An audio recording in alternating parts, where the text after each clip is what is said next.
मित्रांनो नमस्कार. संकल्प वर्धेचा या आपल्या यूट्यूब चॅनलवर तुमच्या सर्वांचे प्रथमतः सहर्ष स्वागत. मित्रांनो, ज्या कोणी आपल्या चॅनलवर नवीन असेल त्यांनी आपला चॅनल लगेच सबस्क्राईब करून घ्या आणि ज्यांनी आपल्या आधीचे व्हिडिओ पाहिलेले नसतील त्यांनी आपल्या आधीचे पण व्हिडिओ व्यवस्थित पाहून घ्या. मित्रांनो, जास्त वेळ वाया न घालवता आज आपण थेट प्रश्नांना सुरुवात करूया. मित्रांनो, पहिला प्रश्न बघा.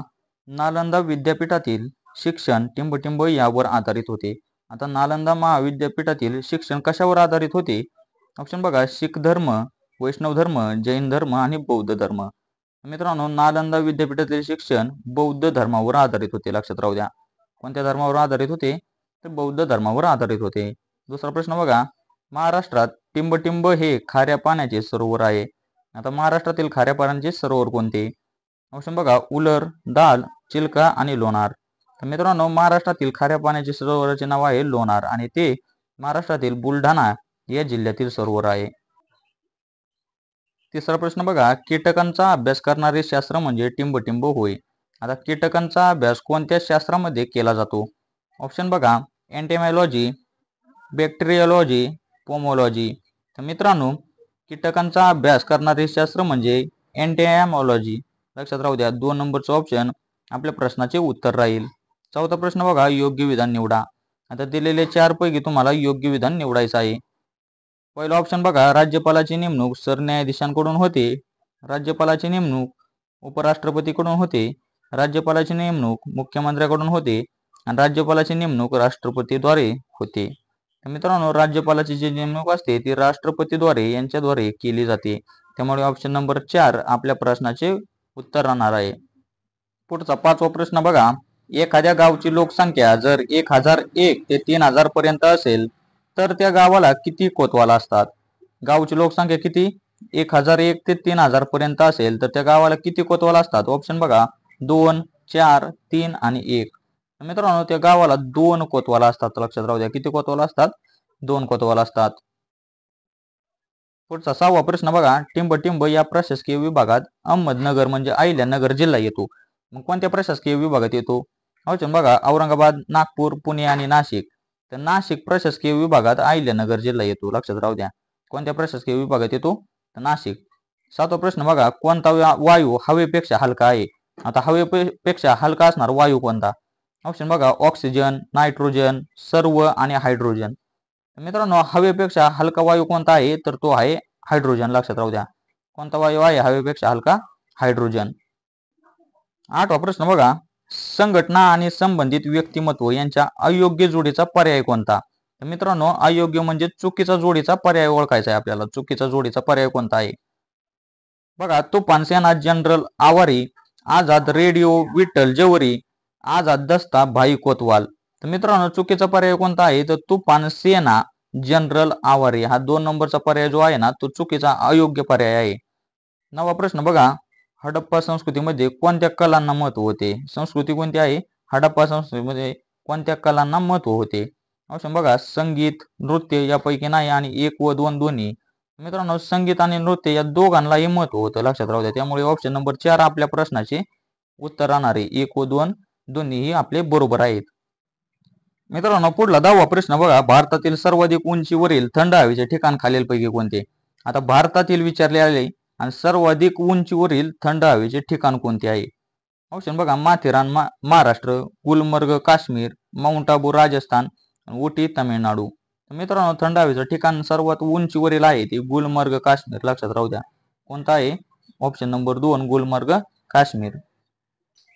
11वा प्रश्न बघा. भारतीय राज्यघटनेचा अर्थ लावताना कोणता भाग आधारभूत व महत्वाचा ठरतो? आता राज्यघटनेचा अर्थ लावताना कोणता भाग आधारभूत व महत्वाचा ठरतो? ऑप्शन बघा, मार्गदर्शक तत्वे, सरनामा, मूलभूत कर्तव्य आणि मूलभूत हक्क. मित्रांनो, सरनामा जो आहे ना तो राज्यघटनेचा अर्थ लावताना आधारभूत महत्वाचा ठरतो. लक्षात राहू द्या. काय ठरतं? तर सरनामा. 12वा प्रश्न बघा. मानवाने वापरात आणलेला पहिला धातू कोणता? आता मानवाने कोणता धातू पहिल्यांदा वापरात आणलेला होता? ऑप्शन बघा, चांदी, तांबे, पितळ आणि ॲल्युमिनियम. मित्रांनो, मानवाने प्रथम कोणता धातू वापरात आणला होता? तर तो आहे तांबे धातू. लक्षात राहू द्या. ऑप्शन नंबर 2 तांबे धातू. 13वा प्रश्न बघा. कोणत्या अवस्थेमध्ये रेणूंचे विसरण होते? आता कोणत्या अवस्थेमध्ये रेणूंचे विसरण होते? ऑप्शन बघा, द्रव्य, स्थायू, वायू, स्थायू, द्रव्य किंवा वायू. तर मित्रांनो, स्थायूमध्ये, द्रव्यामध्ये आणि वायूमध्ये या तिन्ही अवस्थेमध्ये रेणूंचे विसरण होत असते. 14 प्रश्न बघा, ठिकाण ओळखा. ग्रीनलँडचे पठार क्वेश्चन मार्क. आता हे ठिकाण कोणते आहे? ऑप्शन बघा, ग्रीनलँड द्वीप, अटलांटिक महासागर पश्चिमेस, ग्रीनलँड द्वीप अटलांटिक महासागराच्या पूर्वेस, ग्रीनलँड द्वीप अटलांटिक महासागराच्या दक्षिणेस आणि ग्रीनलँड द्वीप अटलांटिक महासागराच्या उत्तरेस. मित्रांनो, ग्रीनलँड द्वीप जे आहे ते अटलांटिक महासागराच्या उत्तरेस आहे, लक्षात राहू द्या. कुठे आहे? अटलांटिक महासागराच्या उत्तरेस. 15 प्रश्न बघा, कोल्हापूर जिल्ह्यात टिंबटिंब हा जलविद्युत प्रकल्प आहे. आता कोणत्या जिल्ह्यातला आहे तो? कोल्हापूर जिल्ह्यातला कोणता जलविद्युत प्रकल्प आहे? ऑप्शन बघा, धोम, येलदरी व उजनी, भातसा व वैतरणा, राधानगरी व तिल्लारी. मित्रांनो, कोल्हापूर जिल्ह्यातील राधानगरी व तिल्लारी हे 2 जलविद्युत प्रकल्प आहेत कोल्हापूर जिल्ह्यातील, लक्षात राहू द्या. 16वा प्रश्न बघा, पुणे या शहराचे जुने नाव काय आहे?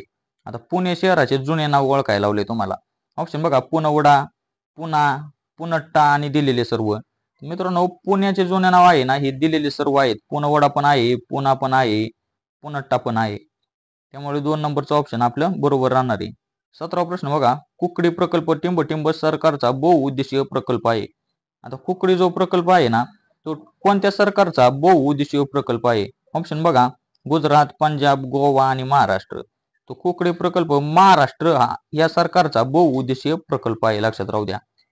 18वा प्रश्न बघा, स्वराज्यात मोरो त्र्यंबक पिंगळे हे मुख्य प्रधान होते. त्यांचे कार्य टिंबटिंब हे चालवणे होते.